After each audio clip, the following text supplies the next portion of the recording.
আসসালামু আলাইকুম প্রিয় শিক্ষার্থীবৃন্দ। আজকের ক্লাসে আমরা দেখব মাইক্রোসফট এক্সেল এর মাধ্যমে জিপিএ ক্যালকুলেশন। মাইক্রোসফট এক্সেল এর মাধ্যমে জিপিএ ক্যালকুলেশনের ক্ষেত্রে শুরুতেই আমাদের যেটি বুঝতে হবে সেটি হচ্ছে ম্যানুয়ালি জিপিএ কিভাবে ক্যালকুলেশন হয়ে থাকে। আমরা যদি সেটি সঠিকভাবে বুঝতে পারি তাহলে অবশ্যই আমরা খুব সহজেই মাইক্রোসফট এক্সেল এর ফর্মুলা বসিয়ে জিপিএ ক্যালকুলেশন করতে পারব। দেখুন এখানে মার্কস দেয়া রয়েছে, মার্কসের রেঞ্জ অনুযায়ী লেটার গ্রেড এবং গ্রেড পয়েন্ট দেয়া রয়েছে আউট অফ 5 এর মধ্যে। তো এই অনুযায়ী আমরা লেটার গ্রেড এবং গ্রেড পয়েন্ট ক্যালকুলেট করব এবং সেই অনুযায়ী আমরা জিপিএ ক্যালকুলেট করব।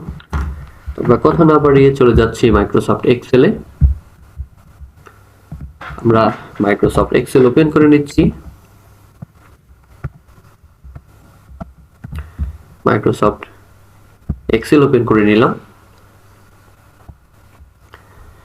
একটি ব্ল্যাঙ্ক ওয়ার্কবুক সিলেক্ট করলাম। আমরা আমাদের ফাইলটি আমরা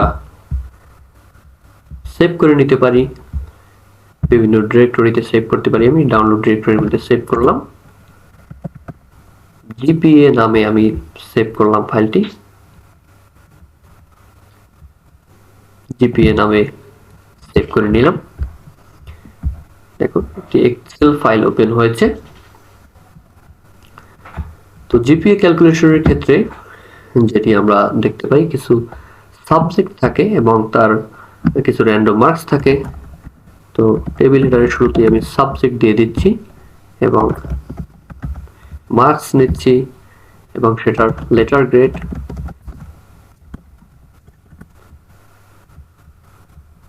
গ্রেড থাকে। আমরা একটু সেলটা একটু বড় করে নিলাম, রোয়ের সাইজটি বাড়িয়ে নিলাম এবং গ্রেড পয়েন্ট থাকে। গ্রেড পয়েন্ট যেটি আমাদের নির্ণয় করতে হবে, এটির সাইজটা একটু বড় করে নিলাম এবং আমাদের জিপিএ বের করতে হবে। সেটা আমাদের একটা জিপিএ থাকে উইদাউট অপশনাল সাবজেক্ট,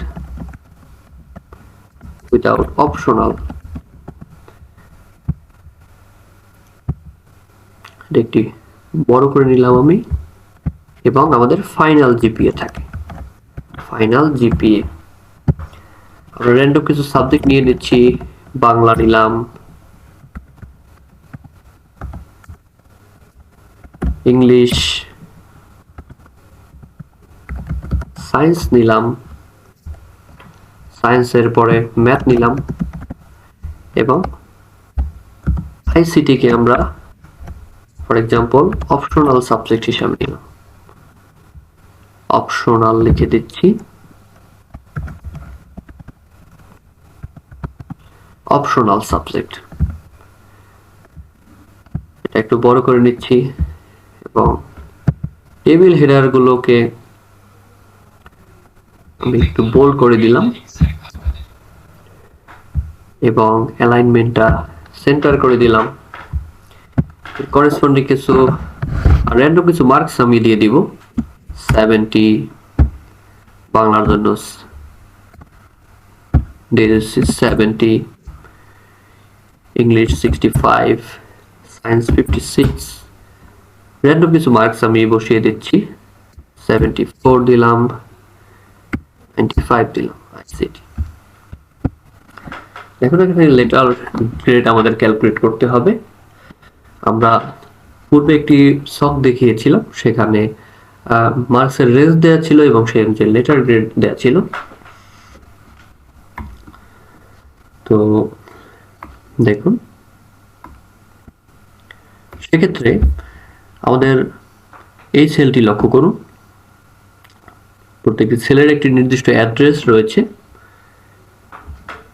সি এর যে সেলটি আমি সিলেক্ট করেছি এটি C2 সেল, কারণ সি কলামের এবং রো নাম্বার হচ্ছে 2, এই কারণে এটি C2। এবং এই যে সেলটি সিলেক্ট করলাম সেটি হচ্ছে B2 সেলে যে মার্কস রয়েছে সেই মার্কসের রেসপেক্টে C2 সেলে আমরা লেটার গ্রেডটা ক্যালকুলেট করে সেটা বসাবো। তো সেক্ষেত্রে আমাদের শুরুতেই আমরা যদি কোনো ফর্মুলা বসাতে চাই এক্সেলে, শুরুতে আমাদের যেটি লিখতে হবে সেটি হচ্ছে একটি ইকুয়াল অপারেটর দিতে হবে। ইকুয়াল অপারেটর আমরা দিলাম, এরপরে আমরা ইফ ফাংশন ইউজ করব। অনেকগুলো কন্ডিশন আমাদের এখানে দিতে হবে। দেখুন, ইফ মার্কস রয়েছে কোন সেলে আমার B2 এ, B2 বড় হয় অথবা সমান হয়, গ্রেটার দ্যান অর ইকুয়াল 80, সেক্ষেত্রে সেটি আমি বলে দিলাম, সেটি হবে A+।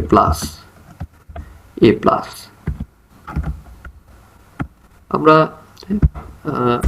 ইফ ফাংশন ইউজের ক্ষেত্রে ইফ এর পরে প্রতিবারই আমরা একটা করে ফার্স্ট ব্র্যাকেট বা প্যারেনথেসিস ওপেন করব এবং একেবারে শেষে গিয়ে সবগুলো প্যারেনথেসিস যতগুলো আমরা ওপেন করেছি সবগুলো আমাদের ক্লোজ করতে হবে। if B2 is greater than equal 70, সেক্ষেত্রে সেটি হবে A। if B2 greater than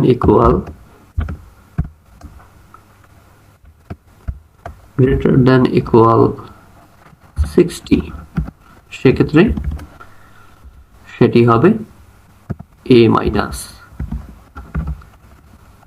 if B2 is greater than equal যদি 50 হয়, সেক্ষেত্রে সেটি হবে B grade।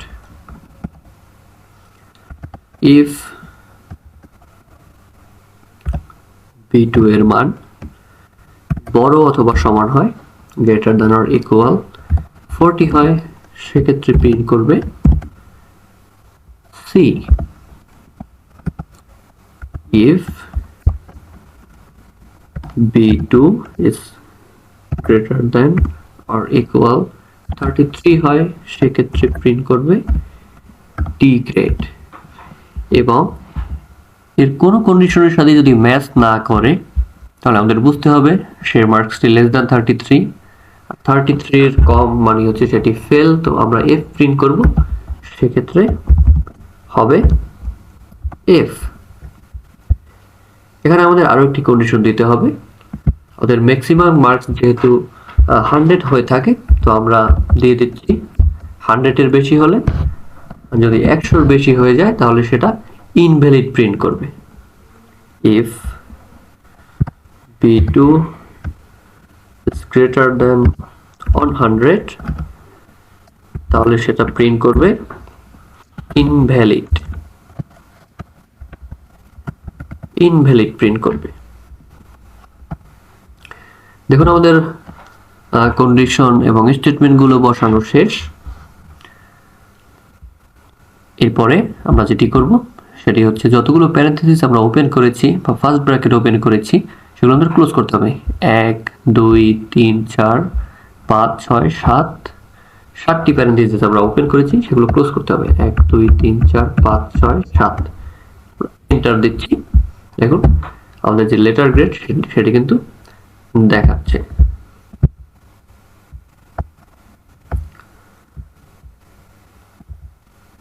লেটার গ্রেড দেখাচ্ছে।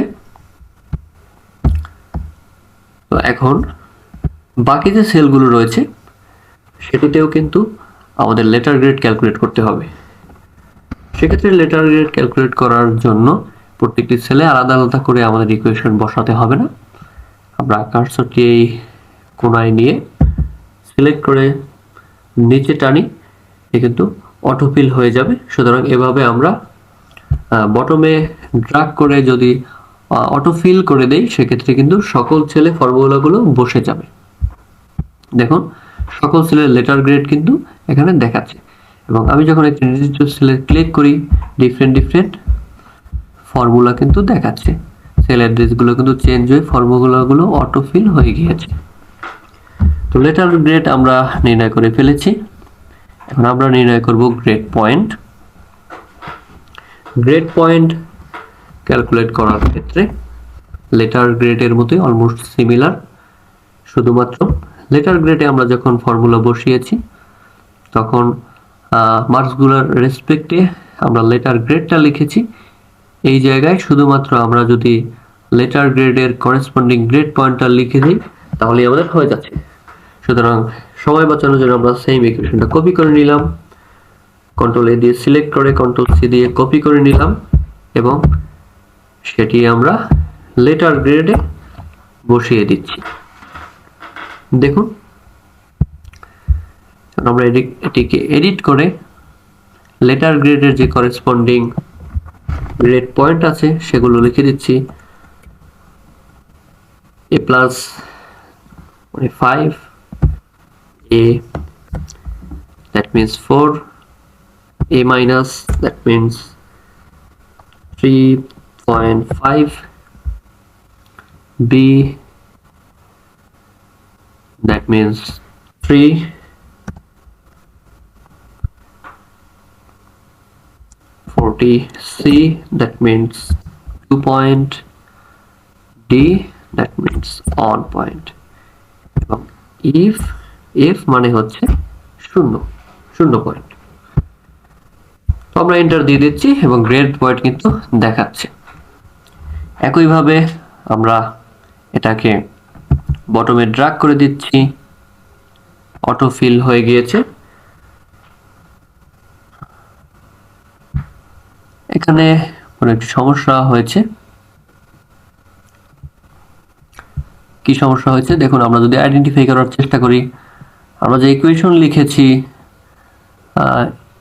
এ 3.5 এর সাথে কিন্তু একটি এ থেকে গিয়েছে, তো সেটিকে আমরা ডিলিট করে দিলেই আমাদের প্রবলেম সমাধান হয়ে যাচ্ছে। 3.5 এর সাথে এ রয়েছে, সেটিকে আমরা ডিলিট করে দিলাম, এবার এন্টার দিলাম এবং আবারও আমরা বটমে ড্র্যাগ করে দিলাম।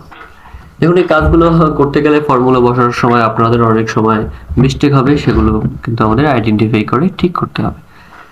তো গ্রেড পয়েন্ট এটা আমরা নির্ণয় করে ফেললাম। এরপরে আমাদের যে মেইন টার্গেট ছিল জিপিএ ক্যালকুলেশন, সেটি আমরা ক্যালকুলেট করব। তো দেখুন জিপিএ ক্যালকুলেশনের ম্যানুয়াল সিস্টেমটা আমাদের একটু বুঝতে হবে, যে আমরা যদি উইদাউট অপশনাল সাবজেক্টের যে জিপিএ রয়েছে সেটি যদি আমরা নির্ণয় করতে চাই তো সেটি কিভাবে করব। আমাদের যে মেইন সাবজেক্টগুলো রয়েছে Bangla, English, science, math, total 4 main subject রয়েছে। এই মেইন সাবজেক্টগুলোর যে গ্রেড পয়েন্টগুলো রয়েছে, এই 4টির গ্রেড পয়েন্ট, সেটি যদি আমরা যোগ করি, সামেশন করি এবং total number of main subject, total number of main subject, তাহলেই কিন্তু আমরা পেয়ে যাচ্ছি আমাদের জিপিএ উইদাউট অপশনাল সাবজেক্ট। আশা করি এটা আপনারা বুঝতে পেরেছেন। আমি আবার একটু রিপিট করি, আমরা যদি মেইন সাবজেক্টগুলোর যে গ্রেড পয়েন্ট রয়েছে, সোজা কথায় সেটি যদি অ্যাভারেজ বের করি, সবগুলো গ্রেড পয়েন্ট যোগ করে টোটাল নাম্বার অফ সাবজেক্ট, মানে এই সবগুলো যোগ করব 4, 3.5, 3 এবং 4, এটা যোগ করে সেটাকে টোটাল সাবজেক্ট 4 মেইন সাবজেক্ট এটা দিয়ে ভাগ করি, তাহলে আমরা কিন্তু এই জিপিএটা পাবো উইদাউট অপশনাল সাবজেক্ট। এবং মেইন জিপিএ যখন আমরা ক্যালকুলেট করব, আমাদের ফাইনাল জিপিএ ক্যালকুলেশনের ক্ষেত্রে ফাইনাল জিপিএ, তো সেক্ষেত্রে আমাদের কি করতে হবে, সেক্ষেত্রে আমাদের যে টোটাল মেইন সাবজেক্ট রয়েছে, যে 4টি টোটাল মেইন সাবজেক্ট রয়েছে, সেগুলোর জিপিএটা আগে যোগ করতে হবে। Total grade point of main subject সেটি আমাদের যোগ করতে হবে। এর সাথে আমাদের এক্সট্রা পয়েন্ট যোগ করতে হবে, এক্সট্রা পয়েন্ট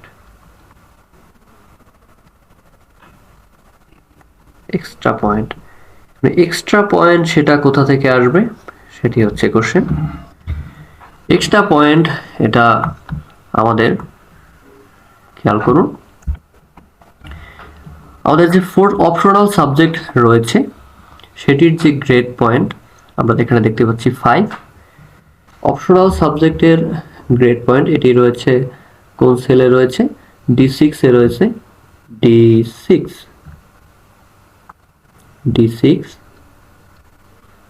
D6 অপশনাল সাবজেক্টের গ্রেড পয়েন্ট যদি 2 এর থেকে বড় হয়, গ্রেটার দেন 2, সেক্ষেত্রে অপশনাল সাবজেক্টের গ্রেড পয়েন্ট থেকে 2 বিয়োগ করে যেটা থাকবে সেটা আমাদের যোগ করতে হবে টোটাল গ্রেড পয়েন্টের সাথে। টোটাল যে মেইন সাবজেক্টের গ্রেড পয়েন্ট থাকবে সেটির সাথে যোগ করতে হবে, সেটি আমাদের এক্সট্রা পয়েন্ট। আর সেটা যদি 2 এর থেকে বড় না হয় সেক্ষেত্রে কিছু যোগ করবে না, সেটা আমরা 0 দিয়ে দিব,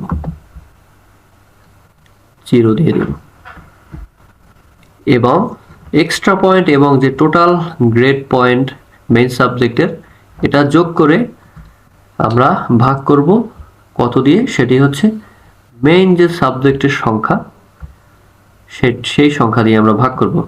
সুতরাং ভাগ করার ক্ষেত্রে আমাদের অপশনাল সাবজেক্ট এটা আমরা কাউন্ট করব না, সুতরাং 4 দিয়ে আমরা ভাগ করব। Total number of main subject,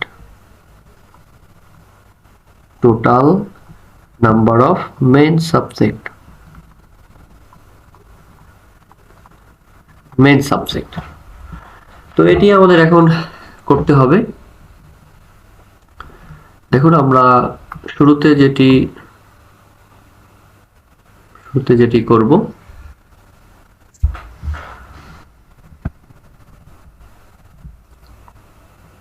শুরুতে আমরা জিপিএ ক্যালকুলেট করব without optional subject. Optional subject বাদে যে জিপিএ সেটা আমরা ক্যালকুলেট করব। সেটা করার ক্ষেত্রে আমাদের যে মেইন সাবজেক্টগুলো রয়েছে সেগুলোর গড় আমাদের নির্ণয় করতে হবে, এভারেজ নির্ণয় করতে হবে।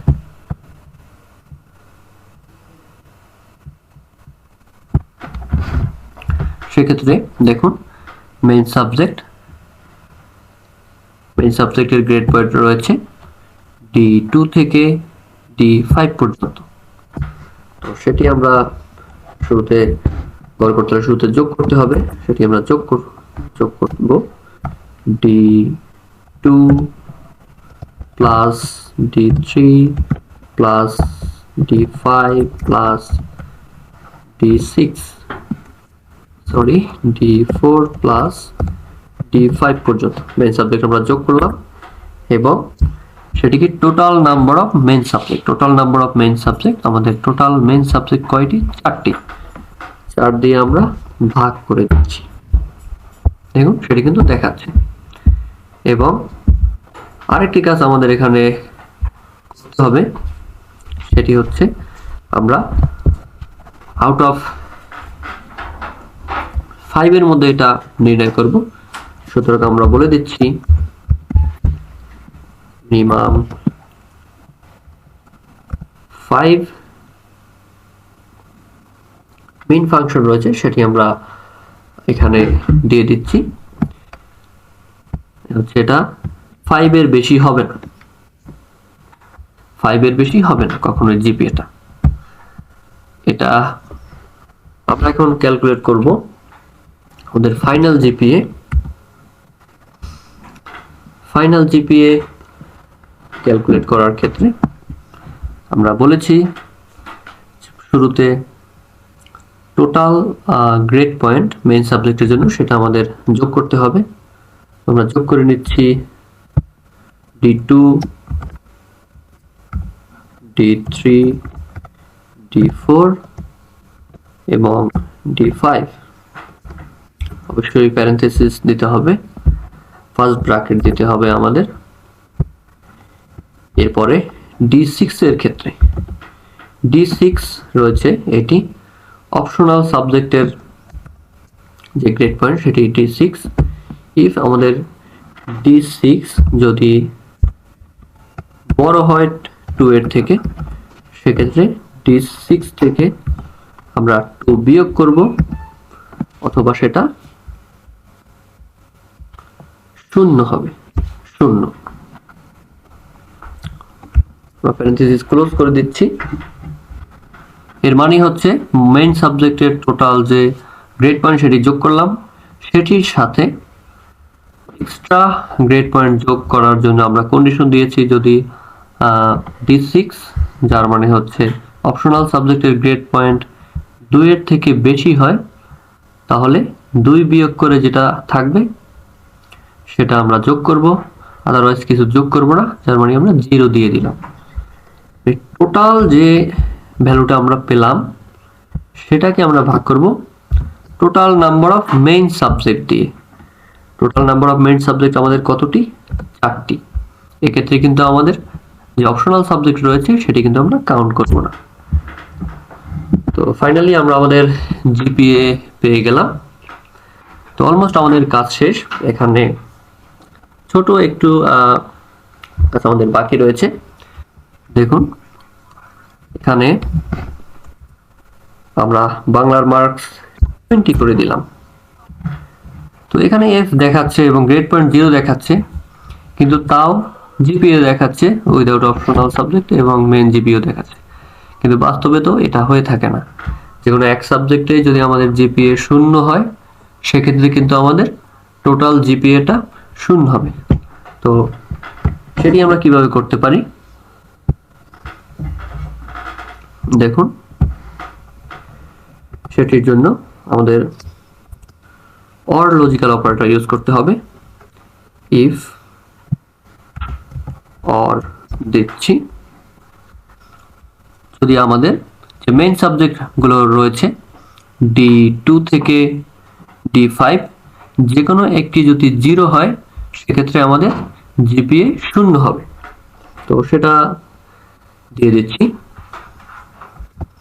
D2 0, D3 equal 0, D4 equal 0, D5 equal 0 হয়, সেক্ষেত্রে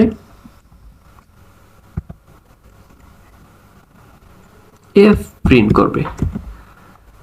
F বা 0 আমরা যেটাই দিতে পারি। আমরা যেহেতু জিপিএ দিয়েছি, 0 দিলাম, 0 প্রিন্ট করবে, অথবা যে কন্ডিশন রয়েছে সেটি প্রিন্ট করবে। এবং একটি প্যারেনথেসিস আমাদের আরো ক্লোজ করতে হবে, সেটি আমরা ক্লোজ করে দিচ্ছি, এন্টার দিচ্ছি।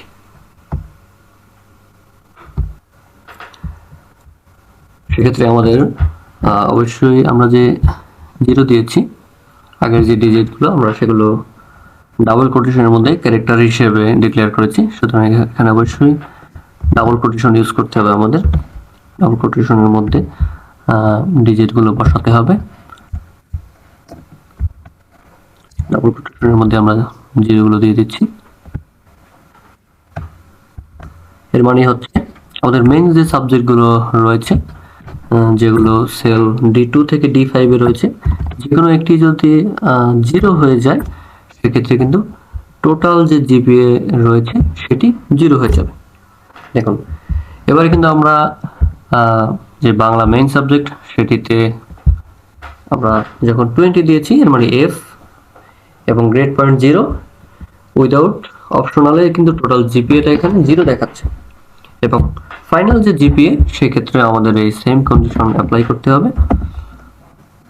আমরা ইফ এবং ফর লজিক্যাল অপারেটর ইউজ করব এখানে। সেম ভাবে D2 ইকুয়াল 0 দিচ্ছি আমরা, D3 equal 0, D4 equal 0 double quotation, D5 equal 0 double কোটেশনের মধ্যে দিচ্ছি।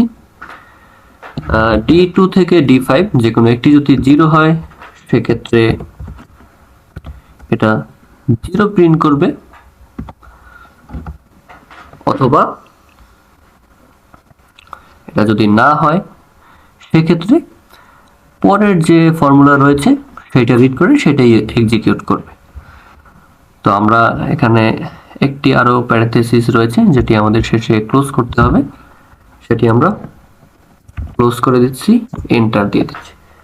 দেখুন এখন কিন্তু আমাদের বলা যায় যেটি জিপিএ এক্সেলের জিপিএ ক্যালকুলেশন ফর্মাল ওয়েতে যেভাবে জিপিএ ক্যালকুলেশন করা হয়ে থাকে সেটি কিন্তু আমরা করেছি।